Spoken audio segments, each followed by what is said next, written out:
یا رسول اللہ تیرے در کی فضاؤں کو سلام۔ شہادت ہمارے ہاں بیان ہوتی ہے اس انداز میں کہ لگتا ہے کہ کسی مظلوم بندے کو کسی نے پکڑا ہوا تھا تو وہ سارے اسے مار رہے تھے اور وہ منتیں کر رہا تھا کہ مجھے نہ مارو۔ اتنی ہائے ہائے کی جاتی ہے کہ محسوس ہوتا ہے کہ امام علی مقام بڑے پریشان تھے کہ کسی طریقے سے، اور ان کا خاندان بڑا تکلیف میں تھا کہ جلدی کہیں کربلا سے نکل جائیں۔ حالانکہ اس دھرتی پہ، اس کائنات پہ صبر، شجاعت، استقامت اور حوصلہ جس سے کائنات سیکھے گی وہ صرف امام حسین ہی ہے۔ اتنے بڑے صابر آدمی کے بارے میں اس طرح کا رویہ اختیار کرنا کہ وہ تو گویا اس طرح کر رہے تھے کہ بس کسی طریقے سے میری معذرت، تو یہ امام حسین کی مظلومیت سنا کے لوگوں کو اس طرح کا کر دیا جاتا ہے، یہ انداز بتایا جاتا ہے کہ شاید واقعہ کربلا رونے دھونے کا نام ہے، حالانکہ بات یہ نہیں ہے۔ یزید کی لشکر جو امام حسین کے مقابلے میں آیا، امام حسین کے لشکر کی تعداد 72 تھی، تو یزید نے 22,000۔ مجھے بتائیے 72 کا 22,000 سے کو مقابلہ ہوتا ہے؟ عمر بن سعد نے پھر عبید اللہ ابن زیاد کو لکھا کہ 22,000 بندے تھوڑے ہیں، کچھ بندے زیادہ بھیج۔ تو عمر بن سعد کو عبید اللہ ابن زیاد کہنے لگے کہ تو پاگل تو نہیں ہو گیا، 72 کے لشکر کا 22,000 بھیجا، اور کتنا بھیجو؟ تو اس نے کہا تمہیں یہ نہیں پتا یہ لوگ کون ہیں؟ یہ مولا علی شیر خدا کی اولاد ہے، ان میں ایک ایک شخص ایسا ہے جو 1,000 کے مقابلے میں لڑنا جانتا ہے۔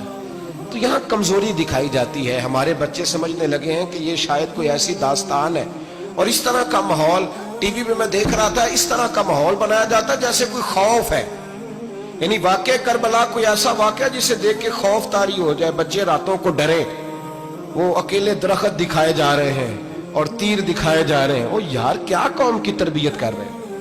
واقعہ کربلا حوصلے کا نام ہے، دلیری کا نام ہے۔ سنیں بات اصل میں کیا تھی، بڑے ٹھنڈے دماغ سے میری بات کو سمجھیے گا۔ حضرت مولا علی شیر خدا کے بعد مسلمانوں کے متفقہ امیر بنے تھے حضرت امیر معاویہ۔ انہیں امیر کس نے بنایا تھا؟ امام حسن نے، حضرت علی کے بڑے صاحبزادے۔ حضرت امام حسن نے ان سے صلح کی، انہیں خلافت دی، اور صحیح بخاری میں نبی پاک نے فرمایا تھا میرا بیٹا حسن سردار ہے، جب مسلمانوں کی جماعتوں میں لہو بہ جائے گا تو حسن ان کی صلح کرا دے گا۔ وہ صلح امام حسن نے کرائی، جناب امیر معاویہ امیر بن گئے۔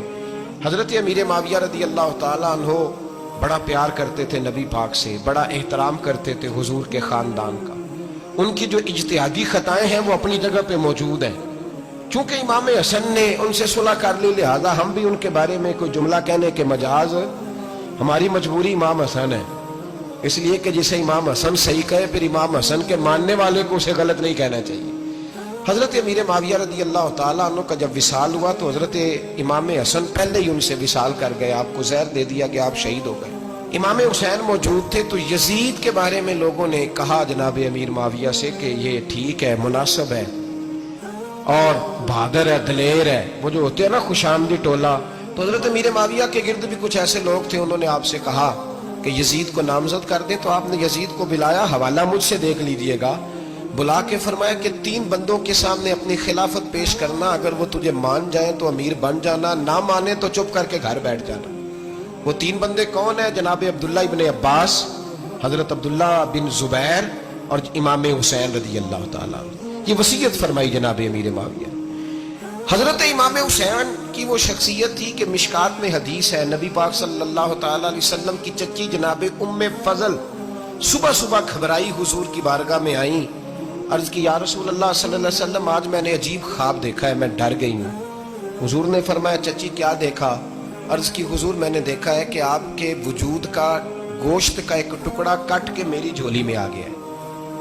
حضور یہ کیا ہے؟ تو محبوب خواب سن کے مسکرائے، فرمایا چچی یہ پریشانی والا خواب نہیں، یہ تو خوشی والا خواب ہے، اللہ فاطمہ کو بیٹا عطا کرے گا اور وہ تیری گود میں کھیلا کرے گا، چونکہ وہ میرے وجود کا ٹکڑا ہوگا، لہذا خواب تجھے یہ آئی ہے۔ تو امام حسین پیدا ہوئے، امام حسن کی عمر ابھی 11 مہینے تھی، تو نبی پاک نے امام حسین کو جناب ام فضل اپنی چچی کی گود میں دے دیا کہ فاطمہ کے لیے دونوں بچے سنبھالنا مشکل ہوگا۔ وہ خواب اس طرح پوری ہوئی، امام حسین سے حضور نے بڑا پیار کیا، बड़ी मोहब्बत फरमाई नबी पाक से। कुछ हदीसें मैंने जुमे में अर्ज की थी। हजरत अबू हुरैरा रदी अल्लाह ताला अन्हु कहते हैं ये वाहिद बच्चा था हुजूर के घराने का कि मैंने देखा कि नबी पाक सल्लल्लाहु अलैहि वसल्लम बैठे थे तो ये हुजूर से कह रहे हैं, नबी पाक से, कि नाना जी उठ के खड़े हो। कहते हैं हुजूर खड़े हो गए तो कहने लगे मैंने आपके बराबर जाना है। बच्चे जो मर्जी जिद कर लेते हैं ना। कद छोटा था, उम्र 7.5 साल थी। कहने लगे नाना मैंने बराबर जाना है। तो नबी पाक सल्लल्लाहु अलैहि वसल्लम ने हाथ पकड़ लिए, फरमाया चल फिर हो जा बराबर।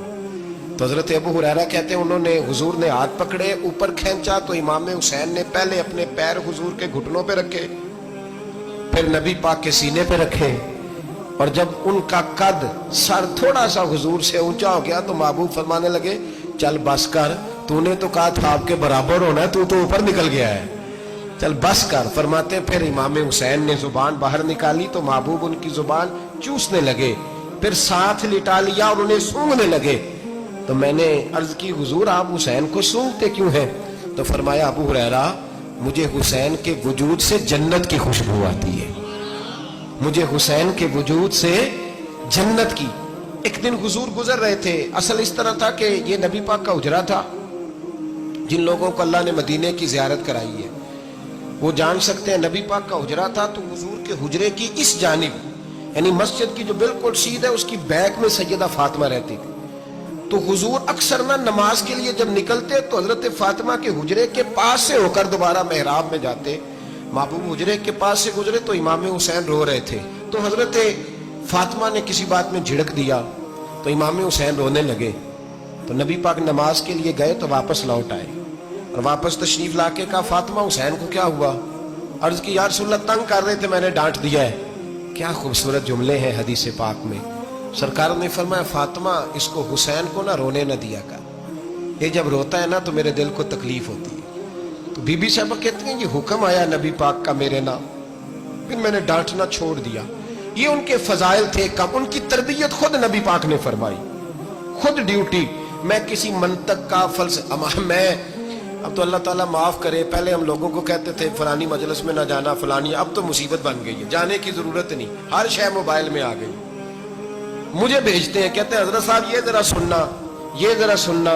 कल कराची से कुछ मेहमान आ गए और बच्चों ने वो क्लिप संभाल के, ये मौलवी देखो क्या कहता है। अब आयतें पढ़ी जा रही हैं कुरान पाक की, इतना टुकड़ा यहाँ से लेते हैं, इतना टुकड़ा यहाँ से लेते हैं और मिला के पता नहीं कौन सा मिक्सचर बना रहे हैं। किसी आयत का तर्जुमा नहीं, कोई वाज़े हदीस नहीं, ऐसे हुआ होगा फिर इसको इससे जोड़ ले तो क्या बनता है, इतनी जमा कर। ये कौन सा दीन है जो तोड़ मरोड़ के बयान कर रहे हैं? कौन सा मजहब है? दीन तो वाज़े खुली किताब है।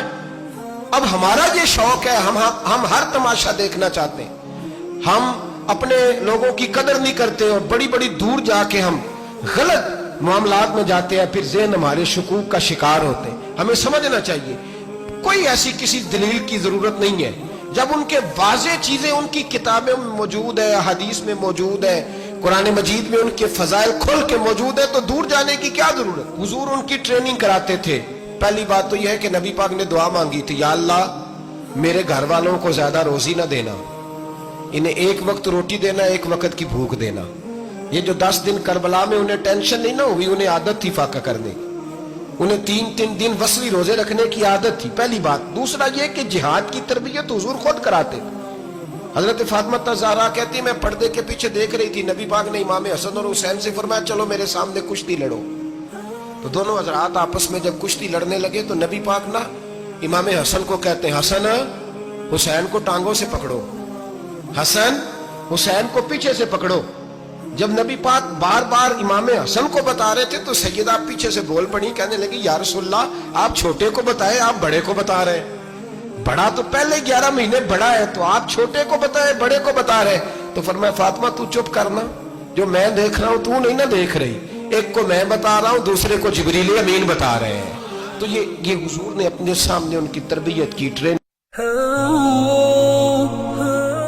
हम और नाते सुनने के लिए हमारा page IB Islamic video like और फॉलो करें। शुक्रिया।